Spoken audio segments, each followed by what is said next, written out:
রাউজান, রাঙ্গুনিয়া, ফটিকছড়ি, বোয়ালখালী সবকিছু অ্যাড্রেস করা হবে। এগুলো সমন্বিতভাবে প্ল্যান হচ্ছে। এই রাষ্ট্রের বাইরে নাকি কোনো সন্ত্রাসী থাকবে না এখানে। আর স্থানীয় সরকার নির্বাচন এটা সারা দেশে হবে যেভাবে হয়।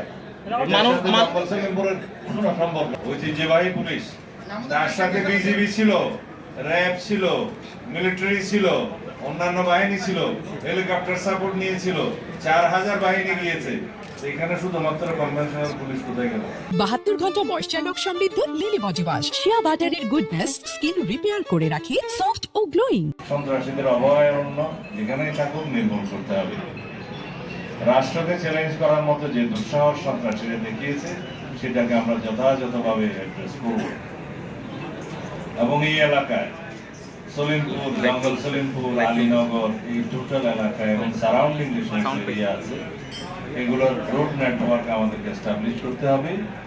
কিন্তু আমরা এখানে যারা বাসিন্দা যে কোনোভাবেই হোক তারা এখানে আশ্রয় নিয়েছিল তাদের জন্য আমরা পুনর্বাসনের ব্যবস্থা করব এবং তাদেরকে কাউকেই উচ্ছেদ করা হবে না।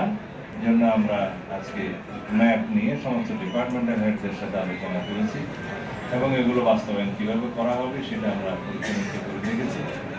আমরা প্রাথমিকভাবে এখানে চট্টগ্রামের জেলখানা যে স্থানান্তর হওয়ার কথা বা এই যে লিং রোডের পাশে সেই জায়গাটা আমরা দেখেছি এবং আরও প্র্যাকটিক্যালি ভিজিট করার জন্য সংশ্লিষ্ট কর্মকর্তাগণ যাবেন।